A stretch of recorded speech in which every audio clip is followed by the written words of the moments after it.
देख रहे हैं NIU न्यूज इंडिया अपडेट। नमस्कार, स्वागत है आप सभी का। मैं हूं आपके संग दीप मैठाणी और आप देख रहे हैं NIU न्यूज़ इंडिया अपडेट। जैसे जैसे उत्तराखंड में सर्दी बढ़ रही है वैसे वैसे चुनावी सरगर्मियां भी तेज हो रही हैं और इसी क्रम में आज हमारे साथ उत्तराखंड निषाद पार्टी के प्रदेश उपाध्यक्ष जुड़ रहे हैं अनिल शर्मा जी। सर प्रणाम आपका शर्मा जी और बहुत बहुत स्वागत आपका न्यूज़ इंडिया अपडेट पर। बहुत बहुत धन्यवाद। शर्मा जी, सीधा सवाल मेरा आपसे पहले तो ये है कि ठंड उत्तराखंड में बहुत ज़्यादा बढ़ रही है और आप भी महसूस कर रहे होंगे, बिना जैकेट के आप बैठे हुए हैं। कैसी लग रही है ठंड उत्तराखंड की? बहुत बहुत ज़्यादा ठंड है यहाँ पर बाहर के मुकाबले। आपके दिल्ली के मुकाबले ज़्यादा है यहाँ पर? हाँ जी, हाँ ज़्यादा ठंड है। वैसे तो आप अधिकतर यहीं रहते हैं लेकिन आपका होम टाउन दिल्ली है, इसलिए मैंने ये सवाल पूछा। जी, दिल्ली रहता हूँ मैं, बट ठंड वहाँ भी है, लेकिन हाँ यहाँ पर ज़्यादा है। चलिए शर्मा जी, बात मुद्दे पर आते हैं क्योंकि चुनावी सरगर्मियाँ हैं और चुनाव को लेकर के हमारी चर्चाएँ हैं। जी, क्या बात है, ये आपका धमकाने का काम चल रहा है भाजपा को? आप यूपी में भी भाजपा को धमका रहे हैं और उत्तराखंड में भी। नहीं, धमकाया नहीं जाता, गठबंधन में बातचीत होती है।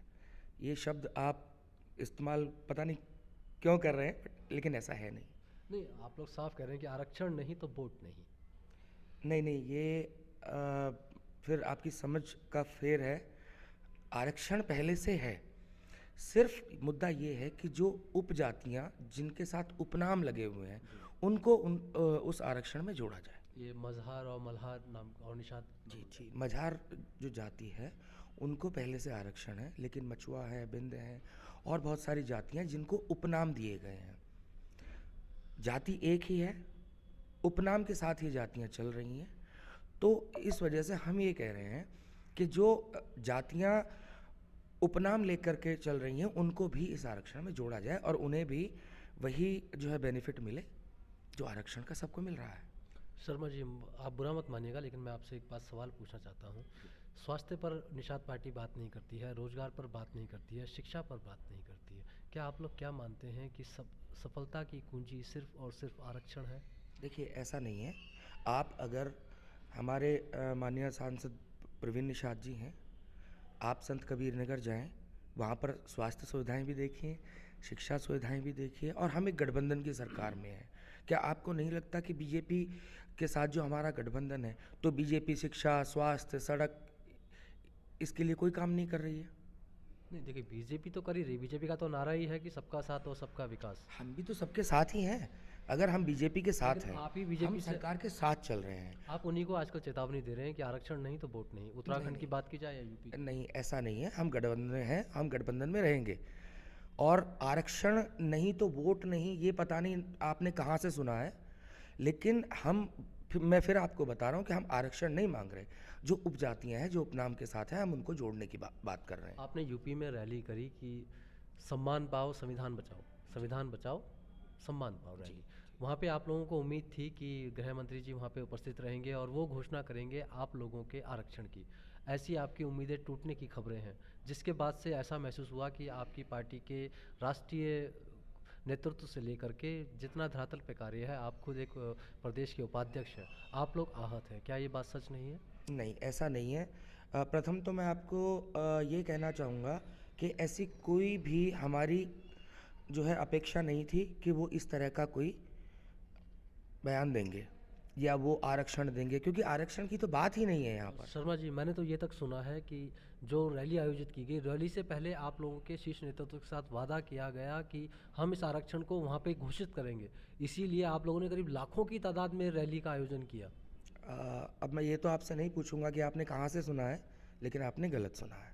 अच्छा, चलिए मैंने गलत सुना है। एक सवाल और आपसे, कम वोट परसेंटेज के चलते, वोट परसेंटेज जो थे वो कम रहे आप लोगों के, उसके चलते चुनाव आयोग ने आपका चुनाव सिंबल भी छीन लिया है। नहीं, ऐसा नहीं है। उस पर भी बातचीत चल रही है और अभी तक भी हम यही कहेंगे कि हम अपने जो हमारा चुनाव चिन्ह है, भोजन भरी थाली, अगला चुनाव उसी पर लड़ेंगे। तो अब तो देखिए निर्वाचन आयोग ने चुनाव वापस ले लिया, तो जो 2 महीने बाद चुनाव है, तो चुनाव में तो इस बार आपको निर्दलीय ही उतरना नहीं, पड़ेगा। लेकिन किसी और को अभी आवंटित नहीं किया गया है। वो तो बातचीत चल रही है चुनाव आयोग से, हम अपने ही चुनाव चिन्ह पर लड़ेंगे। अच्छा शर्मा जी, आपसे 2 टूक सवाल है। जी। उत्तराखंड में आपके जो प्रदेश अध्यक्ष हैं वो जगह जगह जा रहे हैं, बाजपुर, उधम सिंह नगर, हरिद्वार और जगह जगह घूम रहे जी, हैं। आप कहीं नज़र नहीं आते हैं धरातल पर, क्या कारण है? देखिए शीर्ष नेतृत्व का काम है सबके सामने कार्य करना। हम लोग छोटे कार्यकर्ता हैं, हमें ज़मीन पर कार्य करना है, उपाध्यक्ष हम हैं आप पीछे से पार्टी काम के। करता है। देखिए पद जो है, अगर आपको कोई बड़ा पद मिल जाता है, इसका मतलब ये नहीं है कि आप सिर्फ एक फ़ोटो फ्रेम बनकर रह जाएं। हम ज़मीनी कार्य करने में और जनता के साथ जुड़ने में विश्वास रखते हैं। तो अध्यक्ष जी जो कर रहे हैं वो भी आपको दिखाई दे रहा है, और जो हम कर रहे हैं वो आपको अगले चुनाव में दिखाई दे जाएगा। आचार संहिता लगने वाली है, जी, उत्तराखंड का मूड क्या देख रहे हैं आप? देखिए उत्तराखंड का मूड यही है कि जहाँ तक मेरा अभी तक जो हमने देखा, और जो आप मूड की बात कर रहे हैं बेसिकली, तो देखिए बीजेपी सरकार आएगी, हम उनके गठबंधन में हैं, हमारा उनको पूर्ण सहयोग रहेगा, और इसमें कोई दो राय नहीं है कि बीजेपी ही जीतेगी। आपके जो नेताजी हैं वरिष्ठ, आपके अध्यक्ष जी, जी, वो श्री कांग्रेस के, गिरीश चैतन्य यादव जी गिरीश चैतन्य यादव जी आजकल कांग्रेस के संपर्क में दिखाई दे रहे हैं, उनके साथ फोटो फाटो उनका वायरल हो रहा है। देखिए संपर्क में तो मैं आपके भी हूँ। अगर आपके साथ मेरी फ़ोटो कल आप कहीं दिखा देते हैं, इसका मतलब ये तो नहीं कि मैं आपका न्यूज़ चैनल ज्वाइन कर रहा हूँ। अच्छा, ये तो आप 100 पे सवा शेर मार रहे हैं, ऐसा नहीं उपाध्यक्ष जी। देखिए जरा, देखिए चुनावी गर्माहट देखिए किसी का के समय साथ है। किसी के साथ फ़ोटो होना या किसी से मिलना, इस बात के जो मायने हैं, ऐसा नहीं है कि अगर वो दूसरी पार्टी से तो हम उनसे मिल नहीं सकते। हाँ, आप लोगों का काम है और आप बखूबी कर रहे हैं उसको, और जनता के सामने भी जो आप दिखाने की कोशिश कर रहे हैं मैं सब समझ रहा हूँ, लेकिन ऐसा कुछ नहीं है। हम भाजपा के साथ हैं, भाजपा के साथ ही रहेंगे, गठबंधन में ही चुनाव लड़ेंगे। 2 तारीख को आप लोगों ने हरिद्वार स्थित एक भगवानपुर में एक रैली का आयोजन किया है। जी। क्या कुछ कार्य योजना है उस रैली के लिए? जानकारी तो ये भी बता रही है कि हरीश रावत जी वहाँ मंच साझा कर रहे हैं, इसे कैसे डिनाई करेंगे आप? अब आपको जानकारी कहाँ से मिलती है? देखिए आपके कौन से सूत्र हैं, ये तो मैं पत्रकार नहीं हूँ बता सर, सकता। तो लेकिन 2 तारीख बहुत नज़दीक है, ज़्यादा दूर है नहीं। मैं भी वहाँ रहूँगा, आप भी आइए।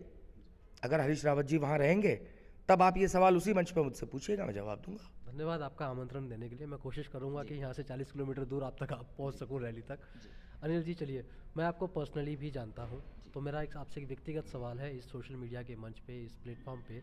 मैं आपसे ये जानना चाहता हूँ कि आपकी पार्टी हमेशा अपने समाज के आरक्षण के लिए ही बात करती है, रोजगार, स्वास्थ्य, शिक्षा के लिए आप लोग क्यों ये बात आप नहीं दोबारा मुझसे प्रश्न पूछ रहे हैं और मैं इसका उत्तर आपको दे चुका हूँ। करते? वहाँ प्रदेश अध्यक्ष नारा दे रहे हैं, आरक्षण नहीं तो वोट नहीं। तो आरक्षण भाजपा ने तो आप लोगों का जो सुप्रीम कोर्ट से लागू था उसको वोट लागू मैंने किया नहीं नहीं। देना, वोट मैंने नहीं देना है, वोट जनता ने देना है। जनता क्या कहती है ये जनता के बारे में सुनना पड़ेगा, और अगर ऐसा कोई नारा जनता ने दिया है तो फिर भाजपा को उसके लिए सोचना पड़ेगा। निर्वाचन आयोग को लिखा है ना? निर्वाचन आयोग को लिखा है, और वो उन्होंने ये पत्र लिखा है कि जो इनकी उपजातियां हैं इनको किस तरह से सम्मिलित किया जाए, उसके ऊपर आप अपना पक्ष रखें। जल्द से जल्द संज्ञान लें कि उन्होंने बात कही है जी उस पे। जी। तो बात तो यही है ना, आप लोगों ने डराया भाजपा को, भाजपा ने काम किया। नहीं नहीं, हमने डराया नहीं है। गठबंधन जब हमारा हुआ था तब भी ये बातें हुई थी। ठीक है, देर सवेर भाजपा को शायद बहुत देर से याद आया, परंतु याद तो आया। अब शायद अगर वो मतलब मैं ये कहूँ कि उस परिप्रेक्ष्य में काम करना चाहें या उस रास्ते पर अब जाना चाह रहे हैं देर से सही, तो बहुत अच्छा है। क्योंकि देखिए गठबंधन में जो हम गठबंधन में हैं और जो भाजपा का नारा है सबका साथ, तो सबका साथ तो देखिए लेना पड़ेगा और सबके साथ चलना भी पड़ेगा, और जो आपने सबके साथ वादे किए हैं वो पूरे भी करने पड़ेंगे आपको।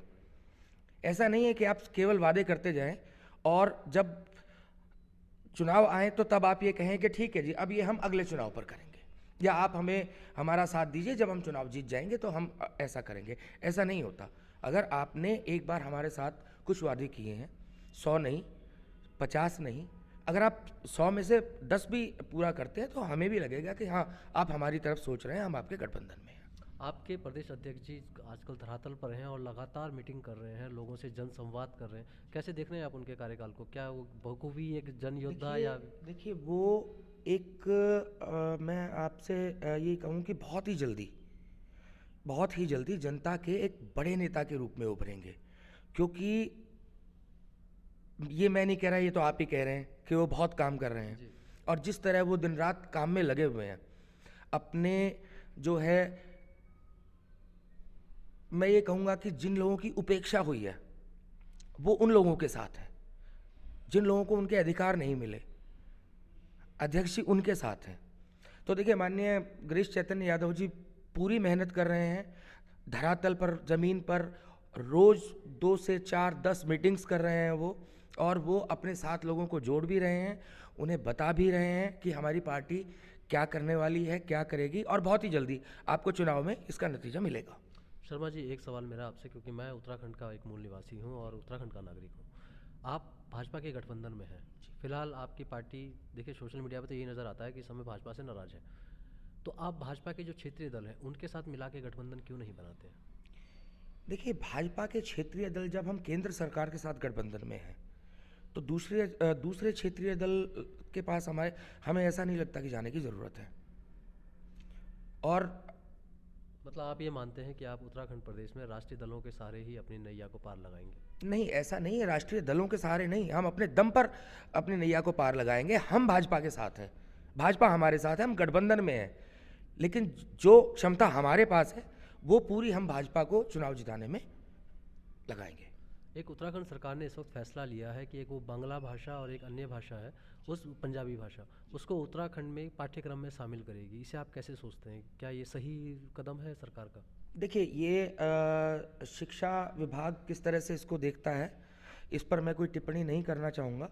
उनको लगा होगा जनता में कितने प्रतिशत लोग पंजाबी भाषा जानते हैं या कितने प्रतिशत लोग बांग्ला भाषा जानते हैं, तो ये शिक्षा विभाग का मुद्दा है। इस परिप्रेक्ष्य में शायद अभी मेरी कोई टिप्पणी करना ठीक नहीं है। उत्तराखंड मांगे भू कानून की एक मांग हो रही है जी। बाहरी लोग यहाँ पर फार्म हाउस बना लेते हैं बहुत बड़े बड़े और ज़मीन अधिग्रहण कर लेते हैं, इस पर आपका क्या सोचना है? क्या उत्तराखंड में भू अधिनियम लागू होना चाहिए सख्त रूप से?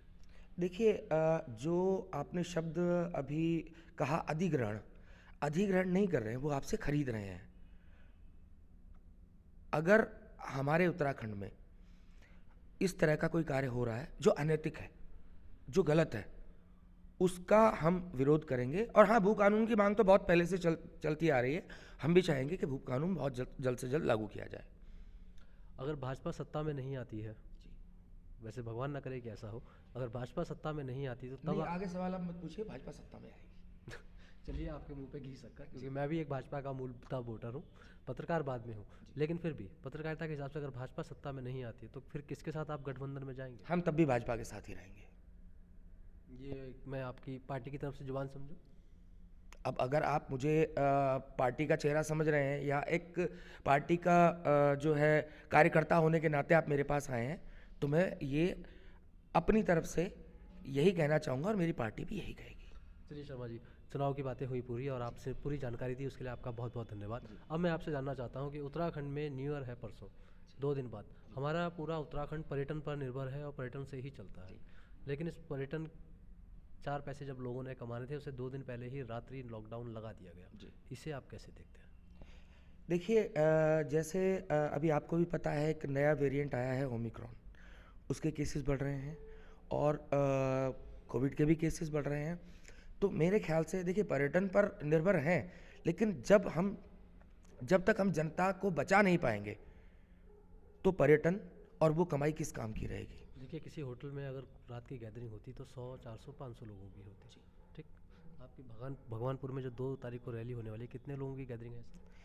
देखिए मेरे ख्याल से 5 से 7 हज़ार लोग होंगे। आप खुद बताइए कि अगर 2 तारीख को 5 से 7 हज़ार लोग हो सकते हैं इकट्ठे, तो 1 तारीख को 31 की नाइट को क्या किसी होटल में 500 लोग इकट्ठे नहीं हो सकते? नहीं, ये रोजगार पे हमला नहीं है सरकार की तरफ से। मैं आपको बता रहा हूँ ये रोज़गार पर हमला नहीं है। और ये सवाल तो आप मीडिया में रोज़ ही मेरे ख्याल से आपने शायद अभी कहा कि रैलियों में कोरोना नहीं होता।